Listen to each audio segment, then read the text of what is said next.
Alrighty, good morning, everyone. I hope you guys, or I guess it could be afternoon, depending on what time you're watching. But I hope you guys are doing well. I miss all of you. And I figured that we could kind of just do a read aloud together. So if you want to grab your book, Hello Universe, and then we can just pick up where you should have been left off. So I'm going to start on chapter 9, which is page 61. So if you want to get there, and just read along with me. Okay, so chapter 9, Valencia. My name could lead people into battle. Valencia, Valencia, Valencia. Whether you think it or write it on paper, it's a good, strong name. The name of someone who enters a room and says, "Here I am," instead of "Where are you?" Valencia, Somerset. Yes, it's a good name. Mom says they were going to name me Amy, but she took one look at me and saw Valencia. My name is one of the only things that my mother and I agree on. Even right now, we are in the freezer aisle at a grocery store, and she's still reaching for the steak fries instead of the curly fries. And seriously, who thinks steak fries are better? I tap her on the shoulder so she's facing me and say, "Can't we get the curly kind?" The buzz of the freezer hums in my hearing aids and drowns out most of her words, but I don't need to hear her clearly to know what she is saying, to know that she is saying no and talking about how I can buy whatever kind of fries I want when I'm older and have my own money for groceries. Blah, blah, blah. Whatever.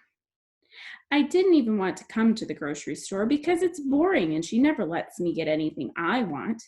But she said I had to come because my dad wasn't home from work yet and she needed help loading and unloading the groceries. There's no arguing with her anyway. You never win. Never. So now here I am so now I'm here against my will, and I'm already grouchy because I have had a nightmare again last night. I woke up with my heart pounding so hard, I thought it would burst right out of my chest. I couldn't go back to sleep after that. So I've been awake since before dawn. The only good thing about waking up before dawn is that you get to see the sunrise. It happens slow and fast all at once, which is my favorite thing about it. You have to catch it at just the right time. If you do, you can watch the sky shift from gray to auburn, and next thing you know, it's morning. No more darkness. So I survived one nightmare, and now I'm stuck in another, the super saver with Mom. "Go get me 3 avocados," she says, like I'm her personal servant. Then she gestures towards the produce section, which is like 500 of my aisles away.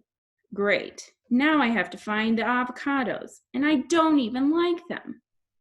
I decide to take my time. I walk super slow and think about all the cool things I could be doing instead of grocery shopping, like studying the bird's nest outside of my parents' bedroom window. There are 2 baby birds inside. There used to be 3. I pretended the third went off on a fantastic journey somewhere. But I know better because I've read all about the nestling age and know how tough life can be for baby birds. It's hard to protect yourself when you can't fly. Sometimes they fall out of the nest. Sometimes another animal kidnaps and eats them. If I wasn't searching for avocados at Super Saver, I could be at home watching over the other 2 birds, even though the tree is too high for me to reach them, and I have to turn my head at a crazy angle to even get a peek. But still, at least they would know someone was watching over them, like Saint Rene watches over me. Even though I think avocados are weird and gross, I'm excellent at choosing the perfect ones. You have to pick an avocado that is darker in color, not too green. Then you place it in the palm of your hand and squeeze gently, real gently. If you squeeze too hard, your avocado could get all bruised up. You want it to be soft but firm. If it squishes too much, it could be rotten. But if it squishes just a little, it's probably ripe and ready. As soon as I have 3 perfect avocados, an announcement comes over the loudspeaker and roars in my hearing aids. Sometimes I think life is better when you can't hear all the noise. I can't make out every word, but I think I hear specials of the week, which means it's going to be a 5-hour-long announcement. I'm close to the automatic door, so I step through to get away from the sound. But then I remember I'm holding the avocados and I don't want to be a shoplifter, so I stop where I am and look at the bulletin board near the entryway. Like that was my plan the whole time. The announcement stops as soon as I see something interesting. Kiori Taninka, psychic, new clients welcome, no adults. Psychic? No adults? I didn't know there were psychics who only specialized in certain age groups. I nibble at my bottom lip and I stare at the words psychic and no adults for what seems like 100 years. A thought forms in my head. I know psychics focus on the future, but I don't care about my future. I'm worried about right now, and right now, I'm sleep deprived. I yank the card off and get the number and pull my phone out of my back pocket. I text the number one-handed, trying hard not to drop the avocados. I'm not as worried about my phone because Mom bought the super protector so the screen wouldn't break if I dropped it. Except she said when, not if, even though I've never broken anything in my whole life. Well, not that she knows of. Hi, just saw your card at the store. Do you know anything about dreams? I wait. Right away, the word bubble pops up. She's typing. Yes, I know everything about dreams. I've studied Freud. Would you like to make an appointment? Something bumps into me, and I realize that I'm standing too close to the automatic doors, and I take a step closer to the bulletin board. I'm just about to text back when it dawns on me that the person I'm texting could be a mass murderer or something. Just because the card says Kiori Taninka doesn't mean the person is actually Kiori Taninka. Or maybe the person is Kiori Taninka, but Kiori Taninka is an insane escaped mad woman who likes to eat 11-year-olds for breakfast. How old are you? How do I know you're not a crazy killer? I'm 12. Don't be ridiculous.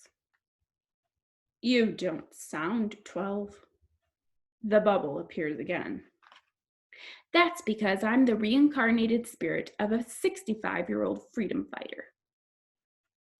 I'm not sure if this makes me feel better or not. I should give some thought. I slip the phone into my pocket and walk towards the other end of the store in search for my mother. Along the way, I see this scrunchy-faced boy from school. I think his name is Chet. The reason I know this is because Mr. Piper likes to write names on the board when a kid acts up, which is totally juvenile. But sometimes teachers treat us like we're 7 years old. Teachers and parents have a lot in common. Anyway, this boy's name is always on the board because he acts like a complete moron most of the time. I don't know his last name, but it doesn't matter. I don't even think of him as Chet. I think of him as Scrunch. I know that's not very nice, but what can I say? His face is always scrunched up, like he's sniffing something offensive. He's got beady eyes, round cheeks, they're all shoved up together. Meanness always shows on people's faces. Sometimes you have to look hard for it. Sometimes it's just a part of a person's features. That's how it is with Chet. So Scrunch is walking towards the checkout lanes as the grown-up Scrunch, his dad, I guess, as I'm walking to the opposite direction.